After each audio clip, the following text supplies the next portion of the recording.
We have seen first in the industrially important microorganisms, the first step is the isolation and the second step is the screening of desired microorganisms using the primary screening and the secondary screening.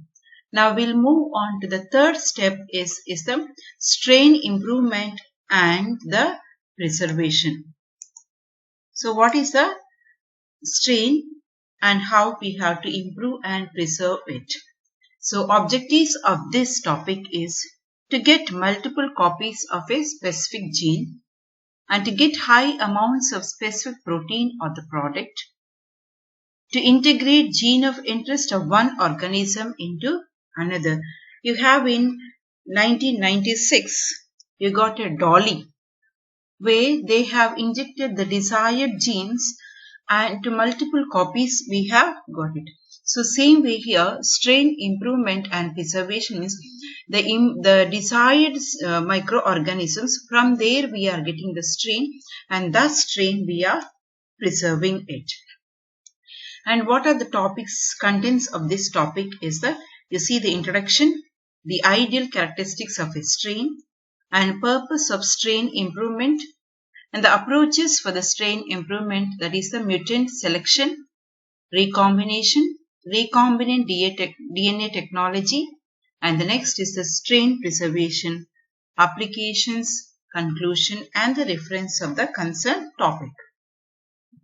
Coming to the strain is a group of species with one or more characteristics that distinguish it from other subgroups of the same species of the strain.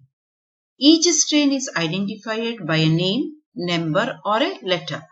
For example, you see E. coli strain K12. Like that you have a Pseudomonas ACTI 330 like that. So this is the each strain has a name and the number or the letter for this identification. Strain improvement. What is strain improvement? The science and technology of manipulating and improving microbial strains in order to enhance their metabolic capacities is known as the strain improvement. So what are the ideal characteristics of this strain? They should have a rapid growth and they should be genetically stability should be there and they should not be pathogenic and it should be non-toxic to humans and they should be able to use cheaper substrate and eliminate the production of compounds that may interfere with downstream processing. To improve the use of carbon and nitrogen sources and the reduction of cultivation cost and shorter fermentation time. The purpose of strain improvement. This increases the productivities, regulates the activity of the enzymes, increases the permeability, to change unused co-metabolites, introducing new genetic properties into the organism by recombinant DNA technology or the genetic engineering. As I said earlier, the approaches for strain improvement are three types. That is the mutant selection, recombination and recombinant DNA technology. What is mutation? Genome mutation may cause changes in the number of chromosomes. The change in the number of chromosomes is called as a mutation. Chromosome mutation may change the order of the genes within the chromosome. Example, by deficiency, deletion, inversion, duplication or translocation. By this, you can see the order of the change in the chromosomes. Gene or point mutations may result from changes in the base sequence in gene. So we know we have four types of base sequences in the DNA. You have adenine, guanine, cytosine and thymine. Coming to the RNA, you have adenine, cytosine, guanine and instead of thymine you have the uracil. So reaction mechanism of mutagens. Mutagens cause mutation directly as a result of pairing errors. That means adenine should pair with thymine. If it pairs with guanine, what happens is an error occurs. and indirectly as a result of errors during the repair process. Mutagenesis through radiation. So both UV radiation and ionizing radiations are used in mutagenesis studies. Mechanism of mutagenesis are quite different from each type of radiation. Short wavelength ultraviolet is one of the most effective mutagenic agents. The wavelengths effective for mutagenesis are between 200 to 300 nanometers, which is the absorption maximum of DNA. That means the DNA absorption takes place in the UV absorption wavelength is the 200 to 300 nanometers. The most important products of UV actions are dimers, that means the thymine-thymine, thymine-cytosine and cytosine-cytosine. So the dimer is formed between adjacent pyrimidines or between pyrimidines of complementary strands. As I told you, adjacent pyramids means thymine-thymine, it can be. Complementary means thymine and adenine, guanine and cytosine, resulting in cross links. UV radiation mainly induces transitions of GC to AT. Transversions, that means the purine pyrimidine replaces a pyrimidine purine. Frameshift mutations and deletions are also formed. So what is mutant selection? A mutation is a sudden or heritable change in the traits of an organism. So for example, the disease cancer is caused due to a mutation. Application of mutagens to induce mutation is called as the mutagenesis. You know what is a mutation? What is a mutagenesis? Agents capable of inducing mutations are called as the mutagens. So three things you should keep in mind is a mutation, mutagenesis and the mutagens. So mutation is a sudden or heritable change in the traits of a microorganism. Mutagenesis applications of mutagen to induce a mutation, and mutagens is the agents which are capable of inducing mutations. You have physical, that is the particulate and non-particulate, chemical, base analog, diamine and alkylating agents, acridine dyes. Mutation occurring without any specific treatment is called as the spontaneous mutation.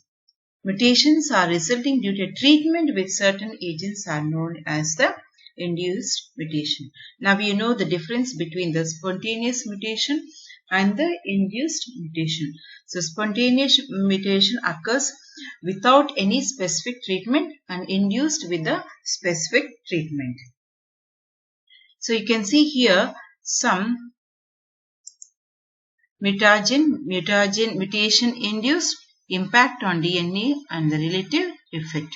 So for example, you take the ionizing radiations, that is X-rays, gamma rays and all. So how much it is induced? Single or a double strand breakage of DNA, and you see the impact is a deletion or structural change. That means DNA structure is changed or one of the base is removed. And what is the effect? It is a very high effect. So that these are the some examples of the mutagens and mutation induced. What is their impact and their effect? Many mutations bring about marked changes in the biochemical characteristics of a practical interest, and these are called as the major mutations. These can be used in strain improvement. Example, Streptomyces gracis, streptomycin, monocytostreptomycin. So these are produced 6-dimethyl tetracycline in place of a tetracycline. That means a major mutation is taking place. In contrast, most improvements in biochemical production have been due to the stepwise accumulation of so-called minor genes. That means Penicillium chrysosinum strain, that is the ISS strain, should have a number or the letter, is E15-1 was obtained, which yield 55% more penicillin than the original strain. Selection of mutants. Random screening surviving colonies is inspected for ability to produce the product of interest. Inspection is done in a model fermentations which are carefully adapted to the medium and fermentation parameters of the large-scale procedure in order to maximize the likelihood that the strains will be suitable for industrial production. The best strains from a such mutation cycle are repeatedly mutated and selected. A gradual increasing in the yield is attained by continuing with these steps. Depending upon the capacity of the screening program, the 5 to 10 best strains of a mutation selection cycle should be used as a parent strains for future mutagens. And these strains are normally treated with mutagens different from those used in initial isolation. And the mutants with high yields are much rather than those with only slight improvements.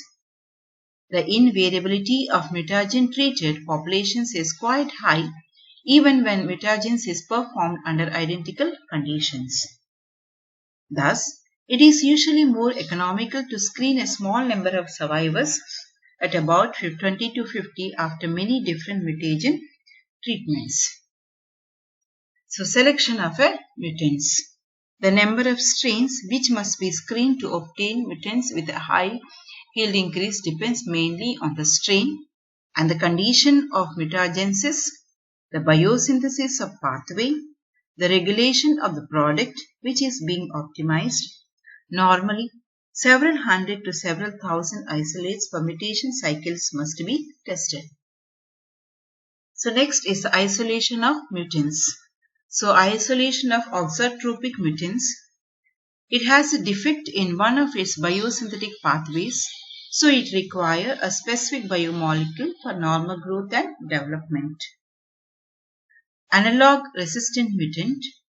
It have feedback insensitivity enzymes of the biosynthetic pathway.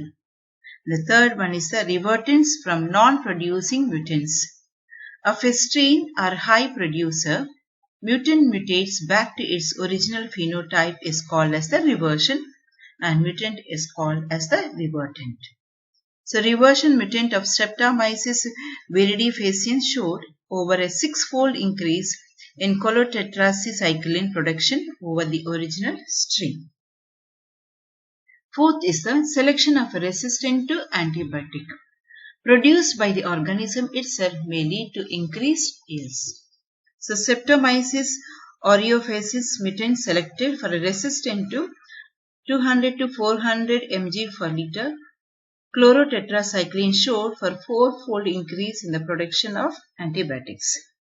The fifth one is the mutants with altered cell membrane permeability. They show high production of some metabolites. For example, a mutant E. coli strain has defective lysine transport. It actively excretes L-lysine into the medium to 5 times as high concentration as that within its cells. And the mutants have been selected to produce altered metabolites, especially in case of aminoglycoside antibiotics. The next pathway is the recombination. It's defined as a formation of a new gene combinations among those present in different strains. Recombination used for both genetic analysis as well as strain improvement. And these generate new products. Recombination may be based on the crossover, the transformation, the conjunction, the transduction, and protoplast fusion. Is nothing else the fusion between non-producing strains of 2 species. Here we have a Streptomyces griseus and Streptomyces stringimariensis has yielded a strain that produces indolysomycin, a new indolysine antibiotic. The genetic information from 2 genotypes can be brought together into a new genotype through genetic recombination. But the disadvantages of genetic recombination are, in most cases, the productivity of the recombinants usually is intermediate between the values of the parent strains. During the strain development process, there is a frequent decline in the increase in yield is observed. This phenomenon is overcome by allowing genetic cross between unfavorable mutant alleles and alleles of one of the parents. Such a procedure is not available during recombination work. High-yielding strains can actually increase the cost of their fermentation because of a changed physiological properties, that is, the greater forming, changed requirements for culture, medium, etc. By crossing back to wild-type strains, high-yielding strains with improved fermentation properties may be formed. An effective strain development approach should involve the use of sister strain, divergent strain, and ancestral crosses at specific intervals, besides use of carefully mutagenesis to ensure the maintenance of genetic variability. Coming to the recombination DNA technology, rDNA technology or genetic engineering involves the isolation and cloning of genes of interest, production of the necessary gene constructs using appropriate enzymes, and then transfer and expression of these genes into a suitable host organism. This technique has been used to achieve two broad objectives. That is, one is the production of recombinant proteins and next one is the metabolic engineering. So what is the recombinant proteins? These are the proteins produced by transfer gene or transgene. They themselves are a commercial value. For example, insulin, interferons, etc. are produced in bacteria. The next is the metabolic engineering. When metabolic activities of an organism are modified by introducing into it transgenes, they affect enzymatic, transport and or regulatory function of its cells is known as a metabolic engineering. That means desired microorganism, when it is introduced into transgene, this affects the enzyme, the regulatory function of particular type of a cell. Example, overproduction of the amino acid isoleucine in the Chrysozinum glutamaceum or ethanol by E. coli. Next is the product modification. These include the new enzymes which modifies the product of existing biosynthetic pathway. That is the conversion of cephalosporin C into 7-aminocephalosporinic acid by D-amino acid oxidase enzyme. Completely new metabolite formation include in which all the genes of a new pathway are transferred. Next is the enhanced growth include enhanced substrate utilization. So proper strain used in industry genetically regarded as a safe. See, bacteria usually use Bacillus subtilis, Lactobacillus bulgaris, Lactococcus lactis, Leuconostoc unus. Yeast Candida utilis, Clupheromyces marxianus, and Saccharomyces cerevisiae. And the filamentous fungi Aspergillus niger, Aspergillus oryza, Mucus savannensis, Penicillium roqueforti. So what is the strain preservation? Industrial microbiology continuously uses a specific microorganism which isolates strains are used as a research, development and production cultures. These strains are highly valuable and must be preserved over long periods without genetic or phenotypic changes. So research culture, assay culture, development culture and production culture. So approaches of its strain preservation, we should keep in mind low temperature storage, that is the 2 to 6 months. Storage as frozen culture, so minus 20 to 100 degrees centigrade. Storage as lyophilized cells, that is under high vacuum at low temperature. Storage of vegetative cells, spores in liquid or nitrogen. Air dried at room temperature on sterile loam, sand or on other natural substrate like maize seed, rice, bran, etc. So on this the culture may remain up to 70 to 80 years. Storage in glycerin stabs. So 0.85 ml of cell suspension is mixed with 0.15 ml of sterile glycerol and stored at 72 or 75 degree centigrade. So Streptomyces albus was sequentially treated with mutagen to form a strain SAM-X which produces 10 mg/ml of Saccharomyces as compared to 200 UgML in original strain. So dear students, I hope you understood the strain improvement technique. So this is very important, strain improvement and preservation, for further research, for further assay cultures and further developments in any industrial microbiology. You have many references to understand the topic well. So do follow these references and read the topic once again and understand it, because this is an important aspect in the industrial microbiology.